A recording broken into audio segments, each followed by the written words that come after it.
7 sintomas que demonstram medo de doença. 1. Autossugestão. Hábito do uso negativo da autossugestão, procurando e esperando encontrar sintomas de todas as espécies de doença, gozar de doença imaginária e falando dela como se fora real. Hábito de tentar todas as modas e ismos recomendados por outros, como tendo valor terapêutico. Falar com os outros sobre operações, acidentes e outras formas de doenças. Experimentar dietas, exercícios físicos, sistemas de perder peso sem orientação profissional.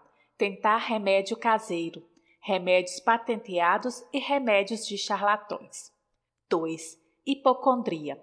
Hábito de falar em moléstias, concentrando a mente em doenças e esperando que o aparecimento até haver o esgotamento nervoso. Nada que vem em frascos pode curar esse estado. É provocado por pensamentos negativos e somente pensamentos positivos poderão curá-lo.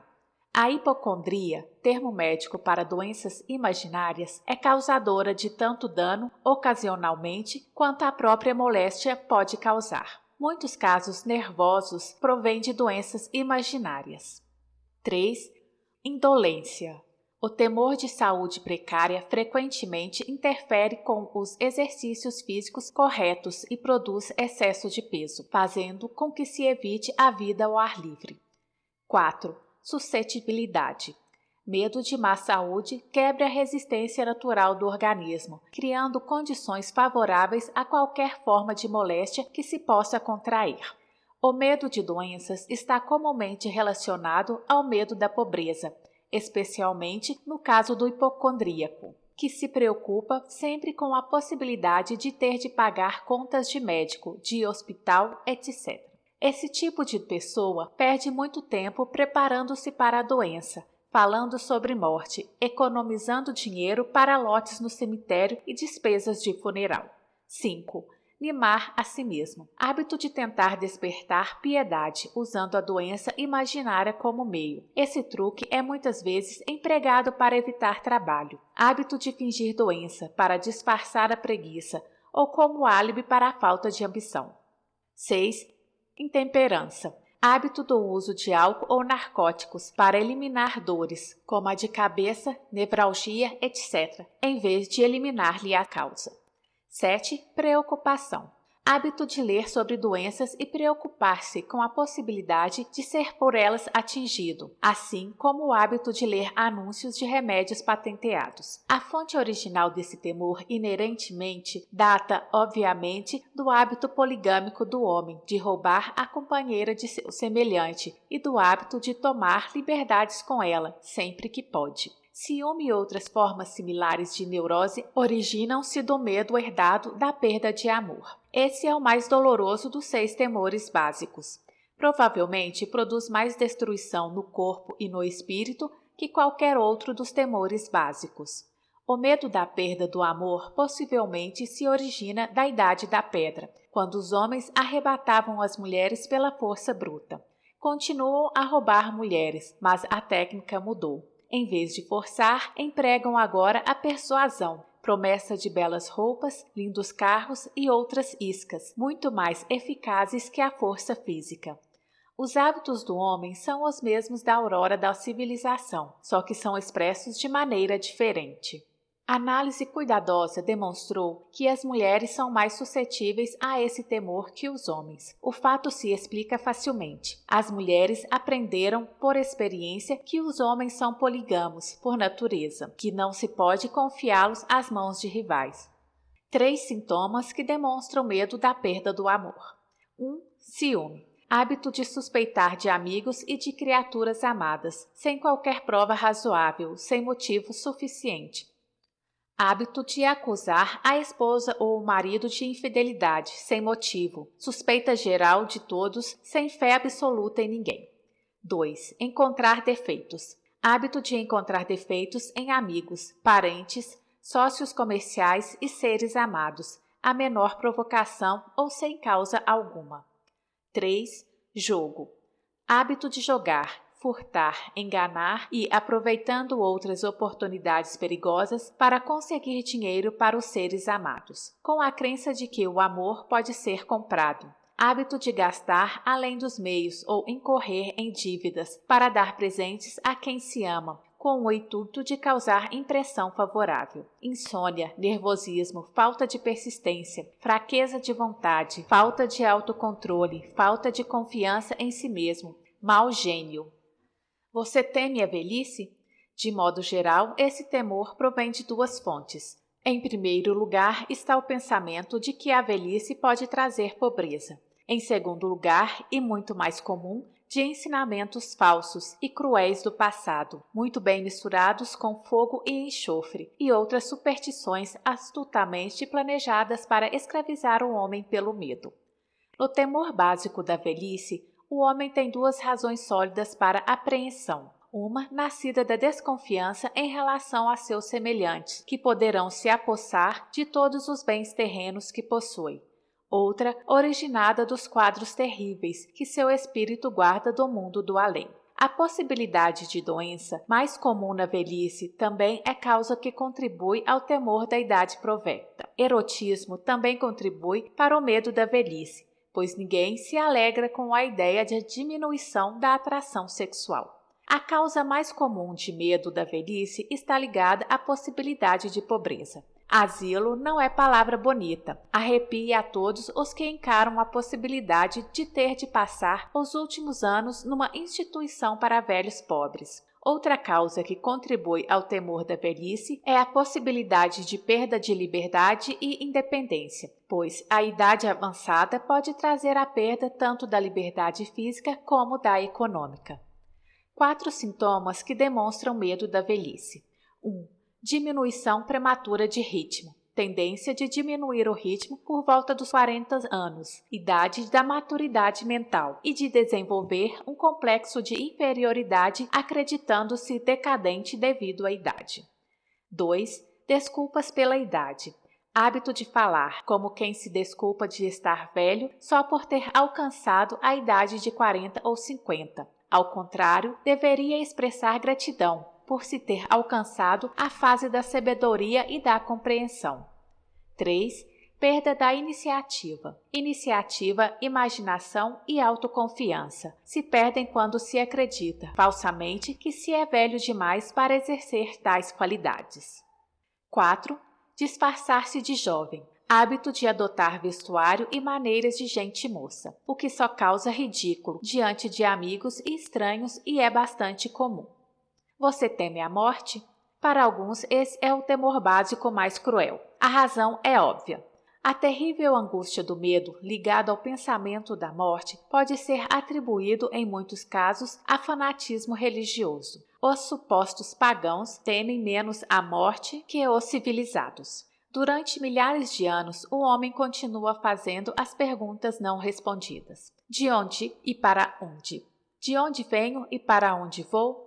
Em épocas menos esclarecidas, no passado, os astutos e hábeis eram rápidos em oferecer respostas a essas perguntas, por determinado preço. Vem à minha tenda, abraça a minha fé, aceita meus dogmas e te darei a entrada que te admitirá diretamente ao céu, quando morreres, proclama um líder do sectarismo. Permanece fora da minha tenda e o diabo te levará e te queimará por toda a eternidade. A ideia do castigo eterno destrói o interesse na vida e torna a felicidade impossível, conquanto o líder religioso não possa fornecer salvo-conduto ao céu, nem, por falta de tal disposição, permitir que o infeliz desça ao inferno. Essa última possibilidade parece tão terrível que o próprio pensamento toma conta da imaginação. O medo da morte. Atualmente, o temor da morte já não é tão comum quanto o era, na época em que não havia mais as grandes universidades. Os cientistas lançaram as luzes da verdade sobre o mundo, e essa verdade está libertando rapidamente homens e mulheres do terrível medo da morte. Os jovens que frequentam as universidades e outras instituições de ensino não se impressionam facilmente com o fogo e o enxofre. Com o auxílio da biologia, da astronomia, da geologia e outras ciências afins, os temores da Idade Média que dominavam a mente humana foram dissolvidos. O mundo inteiro consiste apenas de duas coisas: energia e matéria. Em física elementar, aprendemos que nem a matéria nem a energia, as únicas realidades que o homem conhece, podem ser criadas ou destruídas. Tanto a matéria como a energia podem ser transformadas, mas nunca destruídas. A vida é energia, não há dúvida nenhuma. Se nem energia nem matéria podem ser destruídas, é claro que a vida não pode ser destruída. Como outras formas de energia, pode passar por vários processos de transição ou transformação, mas não podem ser destruída. A morte é mera transição. Se a morte não for mera transformação ou transição, então nada vem depois dela, senão um sono longo, eterno, tranquilo, e o sono não deve ser temido. Assim, você poderá eliminar para sempre o medo da morte. 3 sintomas que demonstram medo da morte. 1. Pensar em morrer. Hábito que prevalece entre os idosos, embora os mais jovens se preocupem muitas vezes com a morte, em vez de aproveitar a vida ao máximo. Isso se deve frequentemente à falta de propósito ou à inabilidade de encontrar, talvez graças à falta de propósito, uma profissão adequada. O maior remédio para o medo da morte é o desejo ardente de realização, baseado em serviços úteis aos outros. A pessoa ocupada não pensa em morrer. 2. Associação com o medo da pobreza. Pode-se temer o assalto da pobreza na própria vida ou que a morte cause pobreza aos seres amados. 3. Associação com doença ou desequilíbrio. Doença física pode levar à depressão mental, decepção no amor, fanatismo religioso, estado grave de neurose ou insanidade mesmo. São também causas do medo da morte. Preocupação é medo. A preocupação é um estado de espírito baseado no medo. Age com lentidão, mas persistentemente. É insidiosa e sutil. Passo a passo, ela se infiltra, até paralisar a faculdade de raciocínio, destruindo a autoconfiança e a iniciativa. Preocupação é uma forma de medo admitido, causado pela indecisão. Portanto, é um estado de espírito controlável. Mente alterada é mente inútil. A indecisão altera a mente. A maioria das pessoas não possui o poder de chegar às decisões com rapidez, sustentando-as depois de tomadas. Condições não nos preocupam, uma vez alcançada a decisão de seguir uma linha de ação definida. Certa vez, entrevistei um homem que seria eletrocutado dali a 2 horas. O condenado era o mais calmo dos 8 prisioneiros, que com ele estavam na cela da morte. Sua calma fez com que lhe perguntasse o que sentia, sabendo o que extraria na eternidade dali a pouco. Com um sorriso de confiança, respondeu: "Sinto-me otimamente. Imagine só, companheiro. Minhas preocupações logo terminarão. Só tive preocupações em toda a minha vida. Sempre foi difícil conseguir alimento e vestuário. Logo mais não precisarei dessas coisas. Sinto-me bem desde que soube, com certeza, que deveria morrer. Resolvi então aceitar o destino com bom humor." Enquanto falava, devorava um jantar de proporções suficientes para 3 homens, comendo cada porção que lhe traziam e, aparentemente, apreciando-as como se nada fatal o aguardasse. A decisão lhe trouxe resignação ao seu destino.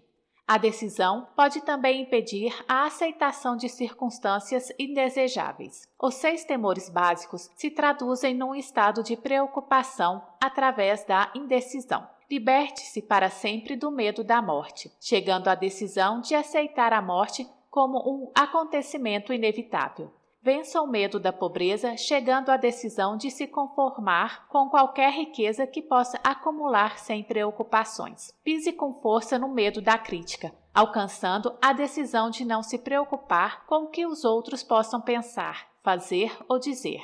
Elimine o medo da velhice, tomando a decisão de aceitá-la, não como desvantagem, mas como bênção, que traz sabedoria, autocontrole e compreensão desconhecidos à juventude.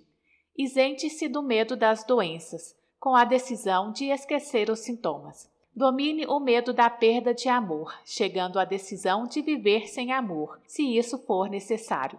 Mate o hábito de preocupação sob todos os aspectos, tomando a decisão geral, coletiva, de que nada que a vida tem a oferecer vale o preço da preocupação. Com essa decisão virá o equilíbrio, paz de espírito e a tranquilidade de pensamento que trazem a felicidade. O homem cuja mente está cheia de medo não só destrói suas próprias oportunidades de ação inteligente, como transmite essas vibrações destrutivas às mentes dos que entram em contato com ele, destruindo-lhes ainda as oportunidades. Até o cachorro e o cavalo sabem quando falta coragem ao dono. Captarão as vibrações de medo emitidas pelo dono, comportando-se de acordo. Mesmo descendo a escala da inteligência no reino animal, encontra-se essa mesma capacidade de captar as vibrações de medo. Pensamento que destrói. As vibrações de medo passam de uma mente a outra com a mesma rapidez e segurança com que o som da voz humana passa da estação transmissora ao aparelho receptor de rádio. A pessoa que exprime em palavras pensamentos negativos e destrutivos é quase certo que experimente os resultados de suas palavras, em forma de retribuição destrutiva. A liberação de impulsos de pensamentos destrutivos, sem auxílio de palavras, também produz retribuição de vários modos. Em primeiro lugar, e talvez o mais importante de ser lembrado, é que a pessoa que libera pensamentos de natureza destrutiva deve sofrer danos através do aniquilamento da faculdade da imaginação criadora. Em segundo lugar, a presença de qualquer emoção destrutiva na mente desenvolve uma personalidade negativa, que repele as pessoas, convertendo-as frequentemente em inimigas. A terceira fonte de danos à pessoa que alimenta ou libera pensamentos negativos jaz nesse fato significativo. Os impulsos de pensamento não só são prejudiciais a outros, como também se infiltram no subconsciente da pessoa que os libera, tornando-se parte de seu caráter. O que você procura na vida, presumivelmente, é alcançar sucesso. Para ser bem-sucedido, é preciso encontrar paz de espírito, satisfazer as necessidades materiais da vida e, acima de tudo, atingir a felicidade. Todas essas evidências de sucesso começam em forma de impulso de pensamento. Você pode controlar a mente. Tem o poder de fornecer-lhe os impulsos de pensamento que escolher. Com esse privilégio vai também a responsabilidade de usá-lo de maneira construtiva. Você é o senhor de seu destino terreno, do mesmo modo que possui o poder de controlar seu ambiente, tornando sua vida o que deseja que ela seja, ou pode deixar de exercer o privilégio que lhe pertence, desfazer sua vida de encomenda, jogando-se assim ao alto mar das circunstâncias, onde será balançado para cá e para lá, qual casquinha nas ondas do oceano. Você é suscetível demais? Somado aos 6 temores básicos, existe outro mal de que sofrem as pessoas. Constitui solo rico, em que as sementes do fracasso crescem em abundância. É tão sutil que sua presença muitas vezes nem é notada. Essa atribulação não pode ser chamada, com propriedade, de temor. Está mais arraigada e é mais frequentemente fatal que todos os 6 temores juntos. Por falta de um nome melhor, chamemos o mal de suscetibilidade a influências negativas. Homens que acumulam grandes riquezas sempre se protegem contra o mal. Os ingredientes nunca o fazem. Os que obtêm êxito em qualquer profissão devem preparar a mente para resistir ao mal. Se você está estudando essa filosofia com o intuito de acumular riquezas, examine-se com cuidado para determinar se é suscetível a influências negativas. Se negligenciar essa autoanálise, perderá o direito de alcançar o objeto de seus desejos. Faça uma análise percrustadora. Depois de ler as perguntas preparadas para a autoanálise, atenha-se a um balanço estrito nas respostas. Enfrente a tarefa com o mesmo cuidado com que vasculharia a presença de outro inimigo, que o estivesse esperando numa armadilha, e saiba lidar com as próprias falhas, como faria com um inimigo mais tangível. Você pode facilmente se proteger contra assaltantes de estrada, porque a lei fornece cooperação organizada a seu favor. Mas esse sétimo mal básico é mais difícil de dominar porque o ataca quando você nem lhe percebe a presença. Enquanto você dorme e enquanto está desperto, a arma que usa é intangível, porque consiste apenas de um estado de espírito. O mal também é perigoso, porque ataca em tantas formas quanto são as experiências humanas. Às vezes penetra a mente pelas palavras bem intencionadas dos próprios parentes. Outras vezes vem de dentro pela própria atitude mental de cada um. É sempre mortal como o veneno, embora não mate com tanta rapidez. Proteja-se. Para proteger-se contra influências negativas, seja de sua própria criação ou resultado de atividades de pessoas negativas que o cercam, reconheça que possui força de vontade, colocando-o em uso constante, até formar um muro de imunidade contra influências de sua mente. Reconheça o fato de que você e todo o ser humano são, por natureza, preguiçosos, indiferentes e suscetíveis a sugestões que se harmonizem com suas fraquezas. Reconheça que você é suscetível, por natureza, aos 6 temores básicos, adquirindo hábitos que combatam tais temores. Reconheça que influências negativas muitas vezes se exercem sobre seu subconsciente, o que torna difícil captá-las, e conserve a mente fechada contra as pessoas que o deprimem ou desanimam de algum modo. Faça uma limpeza no armário de remédios, jogando fora os comprimidos, e pare de alcavitar resfriados, dores e doenças imaginárias. Procure deliberadamente a companhia de gente que a influencie a pensar e agir por si. Não espere aborrecimentos, pois eles têm o costume de não desapontá-lo. Sem dúvida, a fraqueza mais comum dos seres humanos é a de deixar a mente aberta à influência negativa dos outros. Essa fraqueza é ainda mais prejudicial porque a maioria das pessoas não reconhece que carrega consigo a maldição, e os que a reconhecem deixam de corrigi-la ou recusam-se a corrigir o mal, até se tornar parte incontrolável de seus hábitos diários. Para ajudar aos que querem ver como realmente são, foi preparada uma lista de perguntas. Ouça e dê as respostas em voz alta, para que possa ouvir a própria voz. Isso lhe facilitará ser franco consigo mesmo. Pense antes de responder. Você se queixa com frequência de sentir-se mal e, quando isso acontece, qual a causa? Encontra defeitos nos outros à menor provocação? Comete erros frequentes em seu trabalho e, se é assim, por quê? É sarcástico e ofensivo ao conversar? Evita deliberadamente a companhia de qualquer pessoa e, sendo assim, por quê? Sofre muito de indigestão? Se sofre, qual a causa? A vida lhe parece fútil e o futuro sem esperança? Gosta da sua profissão? Se não, por quê? Sente com frequência autocompaixão? Se sente, por quê? Sente inveja dos que o superam? O que dedica mais tempo, a pensar no sucesso ou no fracasso? Está ganhando ou perdendo confiança em si mesmo à medida que envelhece? Aprende algo de valor dos erros cometidos? Permite que algum parente ou amigo o preocupe? Se é assim, por quê? Acontece às vezes estar nas nuvens e outras vezes nas profundezas do desespero? Quem exerce sobre você a influência mais inspiradora? Qual a causa? Tolera influências negativas ou desanimadoras, podendo evitá-las? Não se importa com a aparência pessoal?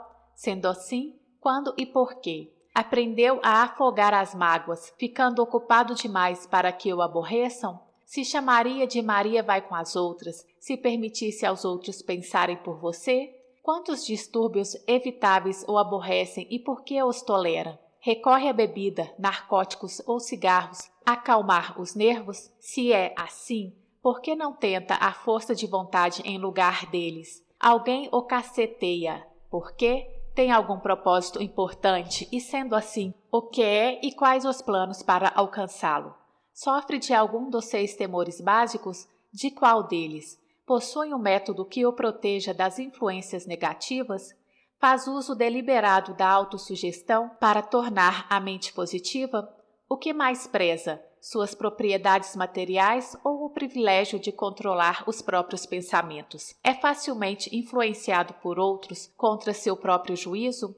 O dia de hoje acrescentou alguma coisa ao seu estoque de conhecimentos ou estado de espírito? Analisa os erros e fracassos, tentando tirar vantagens deles, ou sua atitude é de que isso não lhe compete? Pode enumerar 3 de suas fraquezas mais prejudiciais? O que está fazendo para corrigi-las? Você anima os outros a lhe contarem suas preocupações, despertando-lhe a compaixão? Escolhe, das experiências diárias, lições ou influências que possam ser úteis ao seu processo pessoal? Sua presença exerce influência negativa sobre os outros, via de regra? Quais os hábitos alheios que mais o aborrecem? Forma opiniões próprias ou deixa-se influenciar pelos outros? Aprendeu a criar um estado de espírito capaz de escudá-lo contra influências desanimadoras? Sua profissão lhe inspira fé e confiança? Sente-se possuidor de forças espirituais de poder suficiente para manter a mente livre de todas as formas de medo? A religião ajuda a manter sua mente objetiva? Acha que é seu dever compartilhar das preocupações alheias? Por quê? Se acredita que cada qual com seu igual, o que descobriu a respeito estudando os amigos que atrai? Qual a ligação, se é que existe, que vê entre as pessoas com as quais se dá mais intimamente e infelicidade que possa experimentar? Seria possível que alguém, a quem considera amigo, seja na realidade seu pior inimigo, devido à influência negativa sobre a mente, de acordo com que regras julga os que lhe são úteis e os que lhe são prejudiciais? Seus companheiros mais íntimos são superiores ou inferiores a você mentalmente? De cada 24 horas, quanto tempo dedica às suas ocupações, sono, jogos e descanso, aquisições de conhecimentos úteis? Quem entre seus amigos o anima mais, o admoesta mais, o desanima mais? Qual a sua maior preocupação? Por que a tolera? Quando alguém lhe oferece conselho de graça não solicitado, você o aceita sem discutir ou analisa-lhe os motivos? O que deseja acima de tudo? Pretende adquiri-lo? Está disposto a subordinar todos os outros desejos a esse? Quanto tempo diário dedica à sua aquisição? Você muda de opinião com frequência? Por quê? Costuma terminar tudo o que começa? Impressiona-se facilmente com os negócios alheios ou títulos profissionais, graus universitários, riqueza? É facilmente influenciável pelo que os outros pensam e dizem de você? Liga-se às pessoas por causa de status social ou financeiro delas? Qual, na sua opinião, a pessoa viva mais importante? De que modo essa pessoa lhe é superior? Quanto tempo dedicou a estudar e responder a essas perguntas? Pelo menos um dia é necessário para a análise e resposta de toda a lista.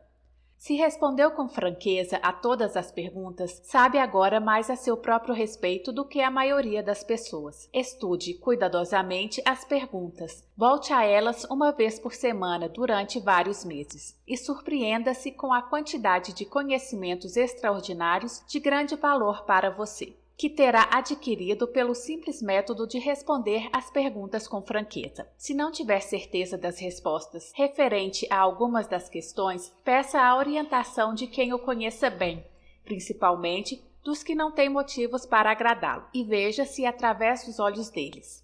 A experiência será surpreendente. Gratidão, minha voz, sua voz.